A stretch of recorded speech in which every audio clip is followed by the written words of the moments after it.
Il y a parfois des news qui passent inaperçues et qui sont pourtant ultra importantes, les amis. Quand tout le monde est focus sur le crash du Bitcoin, sur Trump, l'Ukraine ou encore sur le hike de Bybit, certains continuent de build en silence. Le patron du marché en ce moment, c'est Trump. Il joue avec nos nerfs et il joue avec notre argent. À nous d'être suffisamment malins pour en tirer le meilleur profit. Il y a une crypto qui connaît des changements fondamentaux dans sa structure et des évolutions très intéressantes ces derniers temps. Alors reste bien jusqu'à la fin de la vidéo pour comprendre tout le potentiel de ce projet. Sur Jupiter, il y a eu un enchaînement de news particulièrement bullish depuis le début de l'année. Jupiter, c'est l'un des concurrents de Raydium sur Solana. Jupiter, c'est un exchange décentralisé et c'est l'un des principaux concurrents de Raydium sur Solana. Tu n'es pas sans savoir que Solana intègre la réserve stratégique américaine, ce qui apporte son lot d'intérêt à court, moyen et long terme. Quand une blockchain, un layer 1 comme Solana reçoit une news comme celle-ci, c'est tout son écosystème qui en profite, et donc Jupiter également. Parce que la majeure partie des transactions qui se font sur Solana, un exchange décentralisé, se font aussi sur Jupiter. Alors pour comprendre pourquoi je suis aussi hypé par Jupiter aujourd'hui, il faut remettre un peu les choses dans leur contexte. Jupiter, c'est un projet que je suis depuis assez longtemps maintenant. C'est un exchange décentralisé particulièrement abouti. Sur Jupiter, on a des fonctions d'achat instantané, on a des fonctions d'achat à prix limite et on a aussi des fonctions d'achat récurrent, c'est-à-dire une forme de DCA. Sur Jupiter, tu peux aussi trader des futurs.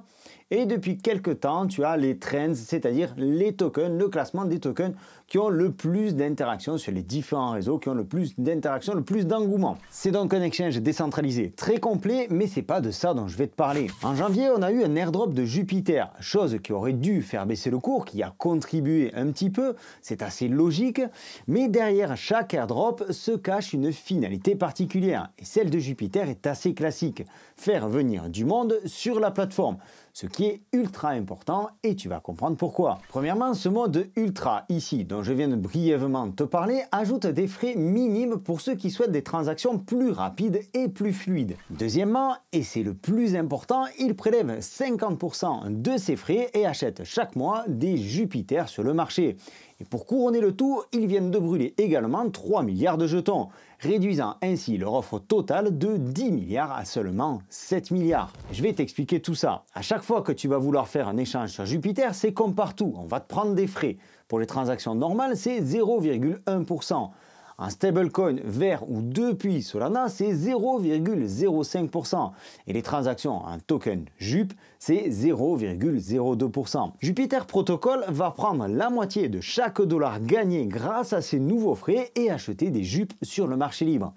Ensuite, ils vont stocker ces jetons dans un wallet qu'ils ont appelé Litterbox. Et ce wallet, tu le vois ici, il est totalement public, Jupiter Litterbox.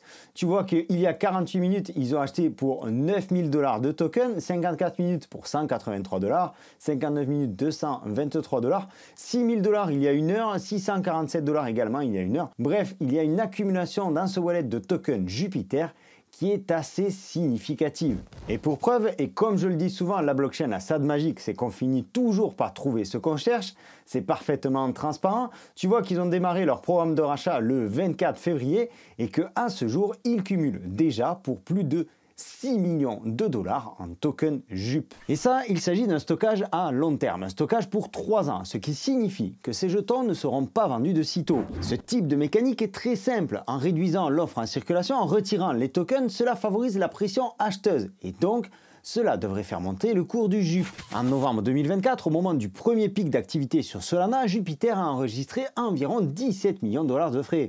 Ce qui signifie que si le programme était actif à ce moment-là, on aurait eu 8,5 millions de dollars de rachats de JUP. La team Jupiter estime que les rachats s'élèveront à environ 15 à 20 millions de dollars par mois. Ce qui est assez important pour un token qui se situe à un prix de 0,6 $ et une market cap de 1,6 milliard de dollars. D'autant que depuis le mois de novembre, les frais prélevés sur Jupiter sont en constante augmentation, chose qui est particulièrement encourageante, tandis que la folie des meme coins qui a propulsé Solana sur le devant de la scène est plutôt en train de s'atténuer. De son côté, Jupiter continue de grossir. Et comme si ce programme de rachat ne suffisait pas, la team a brûlé 3 milliards de tokens il y a quelques semaines. On est toujours sur cette loi de l'offre et de la demande, on réduit l'offre et donc cela devrait faire monter le cours de l'actif. Et à ce moment-là de la vidéo, il faut faire une petite pause. Aller creuser des informations sur Jupiter n'a pas été une chose très simple et il y a quelques zones d'ombre au sujet des tokenomics. D'après mes informations, les 3 milliards de tokens brûlés seraient ceux de la team,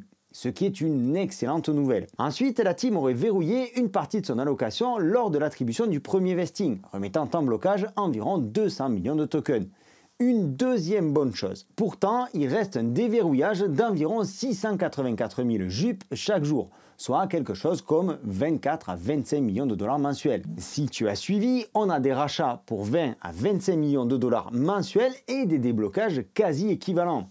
À première vue, les chiffres sont quasiment à parité, ce qui signifie que le mécanisme de rachat est destiné à contrebalancer les déblocages mensuels. Sauf que les dernières évolutions sur Jupiter et notamment l'exchange en mode UltraSwap devraient rapporter environ 20 millions supplémentaires, dont une dizaine de millions supplémentaires en termes de rachat. La team vise une capitalisation boursière de 100 milliards de dollars au cours des 5 prochaines années. Alors je ne te dis pas demain ni la semaine prochaine, ils prévoient d'y parvenir grâce à une croissance réelle alimentée par des revenus réels. Et même si pendant quelques temps ils ont beaucoup mangé avec ça, ils ne comptent pas sur la hype des meme coins pour atteindre cet objectif. Et si je ne me trompe pas, avec 7 milliards de tokens en circulation et une market cap de 100 milliards, ça nous fait un prix du token à 14 $ environ. De nombreux projets parlent de rachat, mais Jupiter verse littéralement la moitié de ses revenus de commission directement dans le token.